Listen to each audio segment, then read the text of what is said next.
என் நெஞ்சில் குடியிருக்கும் தோழர்களே வணக்கம். உங்களை நானும் என்னை நீங்களும் நினைக்காத நாளில்லை. அவ்வளவு ஏன், நினைக்காத நிமிடம் கூட இல்லை. ஏனெனில் நம்முடைய இந்த உறவானது தூய்மையான குடும்ப உறவு. அந்த உணர்வின் அடிப்படையில தான் இந்த கடிதம், அதுவும் முதல் கடிதம். தமிழ்நாட்டு மக்களுக்காக நாம் உழைக்க வேண்டும். இன்னமும் முழுமை பெறாத அவர்களுக்கான அடிப்படை தேவைகளை நிரந்தரமாக பூர்த்தி செய்ய வேண்டும். அதை அரசியல் ரீதியாக சட்டப்பூர்வமாக உறுதியாக நிறைவேற்றி காட்ட வேண்டும். இதுதான் என் நெஞ்சில் நீண்ட காலமாக அணையாமல் கொழுந்துவிட்டு எரிந்து கொண்டே இருக்கும் ஒரு லட்சிய கனல். இன்று நமது முதல் மாநில மாநாட்டுக்கான கால்கோள் விழா இனிதே நடந்தேறி இருக்கிறது. இது மாநாட்டு திடல் பணிகளுக்கான தொடக்கம். ஆனால் நம் அரசியல் கள பணிகளுக்கான கால்கோள் விழா என்பதும் இதில் உள்ளர்த்தமாக உறைந்து கிடக்கிறது என்பதையும் நீங்கள் அறிவீர்கள். நம் மாநாடு எதற்காக என்பதை நீங்கள் அறிவீர்கள் தானே? நம் கழகத்தின் முதல் மாநில மாநாடு என்பது நம்முடைய அரசியல் கொள்கை பிரகடன மாநாடு. இன்னும் சரியாக சொல்ல வேண்டுமெனில் இது நம்முடைய கொள்கை திருவிழா, அதுவும் வெற்றி கொள்கை திருவிழா. இப்படி சொல்லும் போதே ஒரு எழுச்சி உணர்வு நம் நெஞ்சில் தோற்றிக்கொள்கிறது. இது தன் தாய் மண்ணை நிஜமாக நேசிக்கும் அனைவருக்கும் இயல்பாக நிகழ்வதுதான். இந்த வேளையில் ஒன்றை மட்டும் அழுத்தமாக சொல்ல வேண்டும் என விரும்புகிறேன். அதை நாம் எப்போதும் ஆழமாக மனத்தில் பதிய வைத்துக் கொள்ள வேண்டும். பொறுப்பான மனிதனைத்தான் குடும்பம் மதிக்கும். பொறுப்பான குடிமகனைத்தான் நாடு மதிக்கும். அதிலும் முன்னுதாரணமாக திகழும் மனிதனைத்தான் மக்கள் போற்றுவர். ஆகவே நம் கழகத்தினர் இம்மூன்றாகவும் இருக்க வேண்டும் என்பதே என் பெருவிருப்பம்.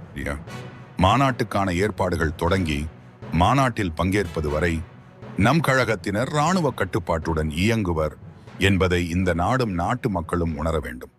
நாம் உணர வைக்க வேண்டும். நம் கழகம் மற்ற அரசியல் கட்சிகள் போல் சாதாரண இயக்கம் அன்று.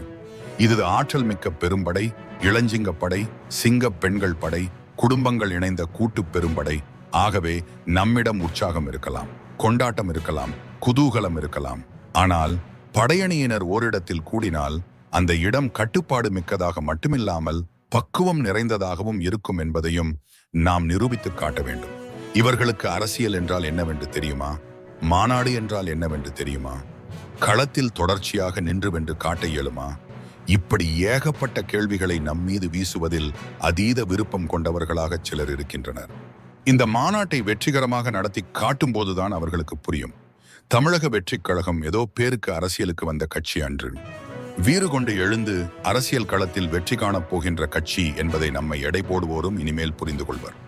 மக்கள் இயக்கமாக இருந்த நாம் மக்களோடு மக்களாக நின்று களமாடி அரசியல் உரிமைகளை வென்றெடுக்கப் போகும் இயக்கமாக மாறிவிட்டோம். அரசியல் களப் பணிகள் வேறு, அதற்கான நடைமுறைகள் வேறு. ஆம், அரசியல் களத்தில் வேகமாக இருப்பது எவ்வளவு முக்கியமோ அதைவிட முக்கியம் விவேகமாக இருப்பது. மேலும் யதார்த்தமாக இருப்பதை விட எச்சரிக்கையுடன் களமாடுவது இன்னும் அவசியம். இவை அனைத்தையும் உள்வாங்கி உறுதியோடும் உற்சாகத்தோடும் உத்வேகத்தோடும் மாநாட்டு பணிகளை தொடங்கி தொடர்ந்து செய்யுமாறு கேட்டுக்கொள்கிறேன். மாநாட்டு பணிகளுக்கான குழுக்களின் பொறுப்பாளர்களும் அது சார்ந்த சட்டமன்ற தொகுதி பொறுப்பாளர்களும் விரைவில் அறிவிக்கப்பட இருக்கின்றனர் என்பதையும் தெரிவித்துக் கொள்கிறேன். நமது ஒற்றுமையே நமது வலிமை என்பதை நாட்டுக்கு உணர்த்தும் வகையில் மாநாட்டு பணிகளை தொடர வாழ்த்துகிறேன். இந்நிலையில் மாநாட்டுக்கான நாட்களை மனம் எண்ணத் தொடங்கிவிட்டது. உங்களை வெகு அருகில் சந்திக்கப் போகும் சந்தோஷ தருணங்களை இப்போதே மனம் அளவிடத் தொடங்கிவிட்டது. வி சாலை எனும் வெற்றி சாலையில் விரைவில் சந்திப்போம். வெற்றி நிச்சயம் என்று கூறினார் தமிழக வெற்றிக் கழக தலைவர் விஜய்.